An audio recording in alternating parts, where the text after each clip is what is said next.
Bismillahirrahmanirrahim. Assalamualaikum warahmatullahi wabarakatuh. Baik, perkenalkan kami dari kelompok 9 metodologi penelitian yang beranggotakan yang pertama yaitu Herti Nur Setiawati, yang kedua Asrul Hidayatullah, yang ketiga Fazriana Nurul Ardila. Jadi pada kesempatan kali ini kami akan mempresentasikan hasil diskusi dari kelompok kami yaitu mengenai mix method dan penelitian eksperimen. Yang pertama yaitu mix method. Jadi selama ini penelitian itu lebih banyak menggunakan metode kuantitatif saja atau kualitatif saja. Nah, di sini tuh ada kalanya penelitian berangkatnya dari kualitatif kemudian berkembang hingga membutuhkan hipotesis. Penelitian seperti ini membutuhkan metode penelitian campuran, yaitu perpaduan antara metode penelitian kualitatif dan kuantitatif atau disebut juga dengan mix method. Baik, langsung saja pengertian dari mix method. Menurut Sugiono, mix method ini adalah gabungan dari metode kuantitatif dan kualitatif yang digunakan secara bersama-sama dalam kegiatan penelitian untuk memperoleh data yang lebih lengkap, valid, reliable, dan objektif. Jadi, Sugiono ini berpendapat bahwa metode gabungan adalah metode penelitian yang menggunakan atau memadukan metode kuantitatif dan kualitatif dalam kegiatan penelitian untuk memperoleh data yang lebih lengkap, valid, reliable, dan objektif. Selanjutnya yaitu karakteristik dari mix method. Yang pertama yaitu desain. Jadi pada penelitian mix method, model sequential explanatory ini biasanya kerangkanya lebih jelas. Yang kedua yaitu tujuan. Tujuan model sequential explanatory untuk menemukan pola serta untuk menguji hipotesis dalam penelitian kualitatif. Yang ketiga yaitu teknik pengumpulan data yang digunakan diantaranya yaitu tes, kuesioner, wawancara, dokumentasi, dan lain sebagainya. Yang keempat yaitu instrumen penelitian yang digunakan pada mix method ini adalah tes angket, instrumen standar, penelitian sendiri, buku catatan, kamera, handycam, dan lain sebagainya.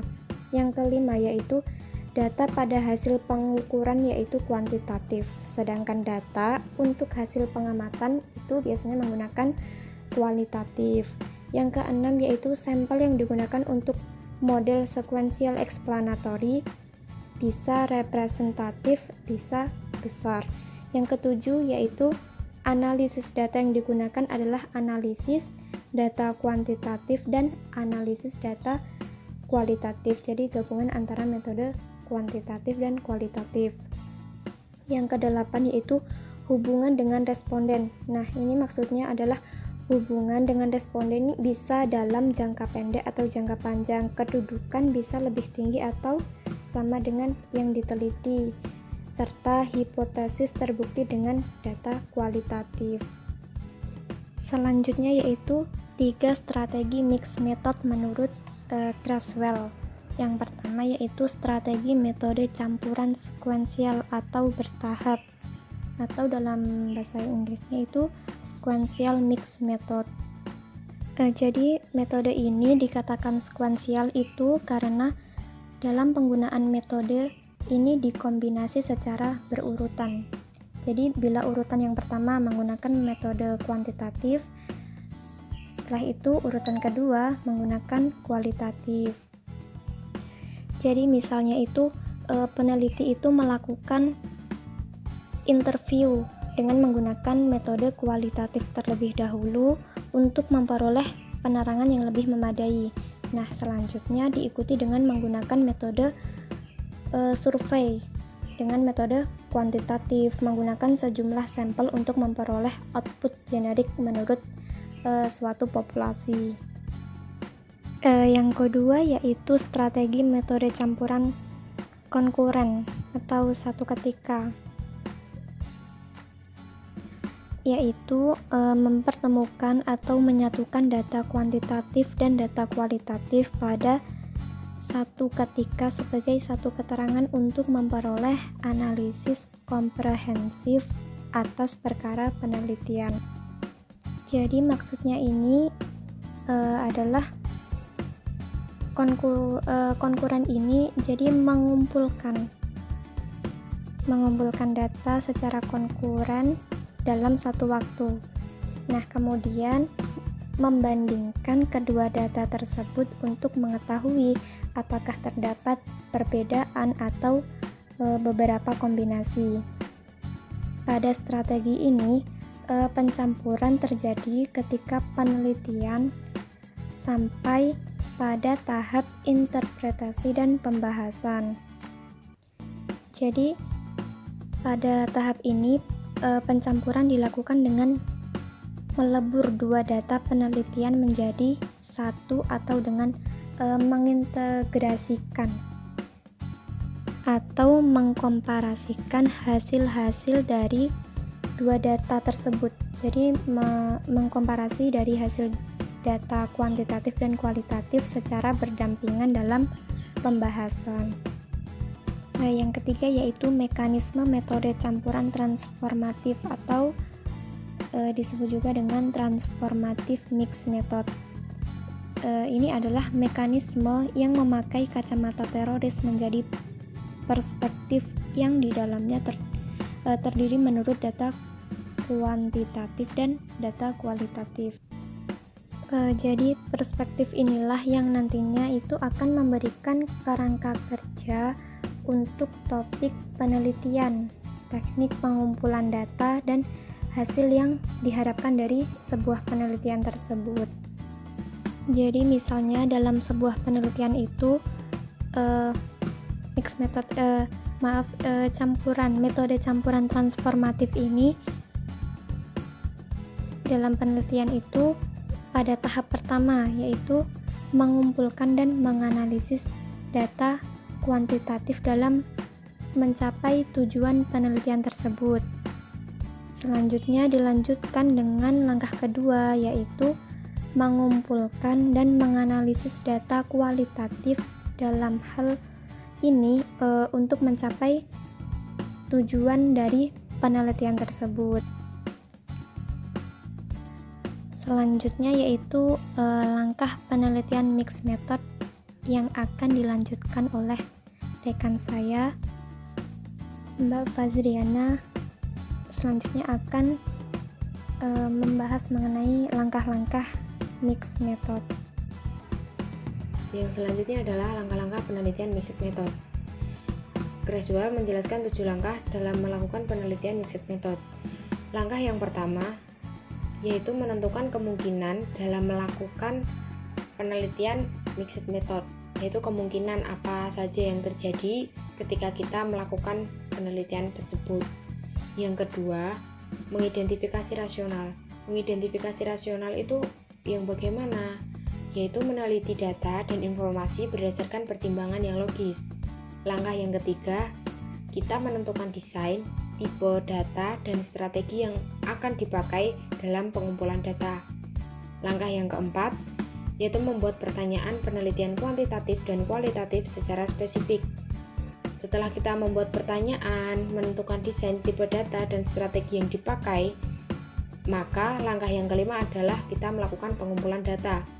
Setelah kita melakukan pengumpulan data, yang dilakukan langkah keenam adalah menganalisis data yang telah kita kumpulkan. Setelah dilakukan pengumpulan data dan dianalisis, maka langkah yang terakhir adalah penulisan laporan. Yang selanjutnya adalah kelebihan dan kekurangan dari mixed method. Kelebihan dari mixed method. Mixed method ini menghasilkan data yang lebih komprehensif, data yang lebih luas dan lebih lengkap.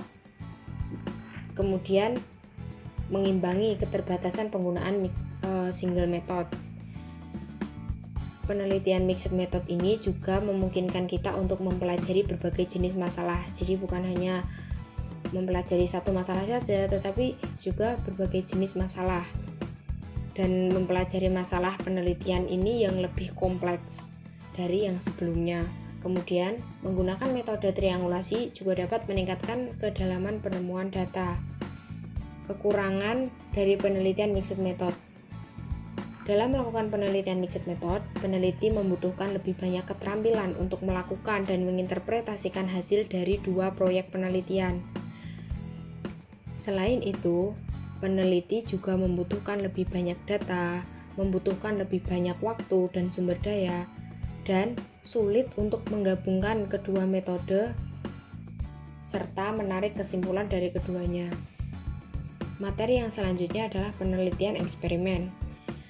Pengertian dari penelitian eksperimen itu sendiri, menurut Isaac dan Michel, adalah penelitian eksperimen bertujuan untuk meneliti kemungkinan sebab akibat dengan menggunakan satu atau lebih kondisi perlakuan satu kelompok eksperimen yang kemudian dibandingkan hasilnya dengan satu atau lebih kelompok kontrol yang tidak diberi perlakuan. Pengertian yang hampir sama dengan itu diberikan oleh Rahmat, bahwa metode eksperimen memiliki tujuan untuk meneliti hubungan sebab akibat dengan memanipulasi satu variabel atau lebih pada satu atau lebih kelompok eksperimen dan membandingkan hasilnya dengan kelompok kontrol yang tidak mengalami manipulasi. Atau singkatnya begini, penelitian eksperimen itu adalah suatu penelitian yang digunakan untuk mengetahui sebab akibat dari perlakuan yang diberikan terhadap suatu hal yang sedang diteliti. Atau setelah mengetahui sebab akibat dari perlakuan yang diberikan terhadap suatu hal yang diteliti, kita juga membandingkan suatu hal tersebut dari yang mendapat perlakuan dengan yang tidak mendapat perlakuan. Yang selanjutnya adalah karakteristik dari penelitian eksperimen. Menurut Ari, terdapat 3 karakteristik dalam penelitian eksperimen. Yang pertama, variabel bebas yang dimanipulasikan. Yang dimaksud di variabel bebas yang dimanipulasikan itu yang seperti apa? Yaitu merekayasa variabel yang memiliki pengaruh terhadap fenomena yang sedang diamati. Hal tersebut bisa dipertanggungjawabkan secara terbuka untuk mengetahui perbedaan efek dalam variabel yang terkait. Karakteristik yang kedua yaitu variabel lain yang memiliki pengaruh dikontrol agar tetap konstan. Dalam suatu penelitian eksperimen, antara grup eksperimen dan kontrol sebaiknya diatur dengan intensif agar karakteristik keduanya bisa mendekati sama. Karakteristik yang ketiga adalah observasi dilakukan langsung oleh peneliti. Observasi sendiri bertujuan untuk melihat serta mencatat fenomena yang ada yang menyebabkan adanya perbedaan antara dua grup. Selanjutnya, syarat penelitian eksperimen. Nah, dalam suatu penelitian eksperimen akan dapat menghasilkan hasil terbaik yang akurat dan mampu berjalan dengan baik jika proses penelitiannya ini mengikuti syarat atau kaidah yang menjadi acuan dalam syarat-syarat penelitian. Jadi perlu halnya seorang peneliti itu harus senantiasa berjalan pada kaidahnya atau mengikuti kaidah-kaidah yang ditentukan untuk hasil penelitian yang baik dan akurat. Mengenai syarat penelitian eksperimen, yaitu ada 4. Yang pertama, peneliti harus memiliki planning kapan dan di mana penelitian akan dilakukan. Nah, jadi seorang peneliti harus mempunyai gambaran, harus mempunyai proyek, latar tempat dan waktunya itu di mana, karena itu merupakan fondasi dasar. Yang kedua, penelitian dengan hal yang sama harus dapat diulang dalam kondisi yang sama. Jadi, untuk menunjukkan keakuratan dalam penelitian eksperimen, ini ditandai dengan penelitian ini bisa menghasilkan hasil yang sama atau hal yang sama jikalau diulang dalam kondisi yang sama. Yang ketiga, peneliti harus bisa mengubah atau mengontrol variabel yang diteliti sesuai dengan yang dikehendaki. Yang keempat, diperlukan kelompok pembanding atau control group selain kelompok yang diberi perlakuan atau experimental group. Selanjutnya yaitu mengenai langkah-langkah eksperimen. Yang pertama yaitu 1. Adanya permasalahan untuk diteliti. Setelah itu, peneliti harus merumuskan masalah dan menentukan perlakuan apa yang akan diuji serta dampak yang akan dihasilkan dari proses uji coba tersebut.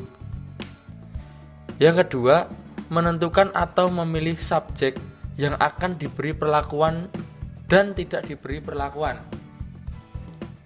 Yang ketiga, memilih desain penelitian. Yang keempat, mengembangkan instrumen pengukuran supaya diperoleh instrumen yang tepat untuk pengumpulan data. Yang kelima, melaksanakan prosedur penelitian dan pengumpulan data. Yang keenam, menganalisis data. Jadi seorang peneliti di titik ini berusaha untuk menganalisis data yang sudah didapatkan melalui proses pengumpulan data. Yang terakhir yaitu menggabungkan hasil analisis, membuat kesimpulan serta membuat laporan. Selanjutnya, mengenai kelebihan dan kekurangan penelitian eksperimen. Yang pertama, mari kita bahas tentang kelebihan terlebih dahulu. Untuk kelebihan penelitian eksperimen, yang pertama yaitu penelitian eksperimen sangat penting. Bahkan ada beberapa pihak yang sulit menerima validitas penelitian tanpa melakukan eksperimen. Yang kedua, penelitian eksperimental yang dirancang dengan baik memberikan hasil yang dapat diproses dengan cara yang telah ditentukan sebelumnya dan memberikan bukti yang jelas untuk mendukung atau menyangkal hipotesis yang telah ditetapkan sebelumnya. Yang ketiga, seluruh perencanaan dalam penelitian eksperimental telah disusun dengan baik dan tidak dapat diubah dalam keadaan apapun, sehingga hasilnya dapat dengan mudah dikorelasikan satu sama lain dengan penelitian eksperimental lainnya yang dilakukan dengan cara yang sama. Jadi seluruh proses dalam metode penelitian eksperimental ini telah disusun dengan baik, sehingga saklek kalau bahasa Jawanya itu seperti itu, tidak dapat diubah dalam keadaan apapun, sehingga validitas dan kredibilitasnya dapat dipercaya dan bisa dijadikan acuan atau sesuatu yang bisa diunggulkan. Yang keempat, penelitian eksperimental yang dideskripsikan dengan jelas dapat diperbaiki atau diulangi dalam penelitian selanjutnya. Yang kelima, data eksperimen jauh lebih terkonsentrasi dibandingkan dengan data rekaman dari ucapan yang spontan atau wawancara informal, sehingga hal ini menjadi lebih mudah untuk menjelaskan, memproses, serta mengevaluasi. Oke, selanjutnya kita bahas tentang apa sih kelemahan penelitian eksperimental.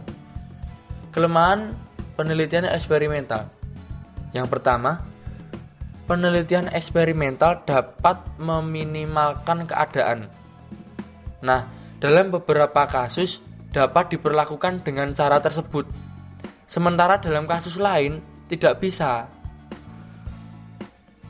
beberapa hal berbahaya jika kita kehilangan esensi dari apa yang kita lakukan saat mengelola desain eksperimental ini.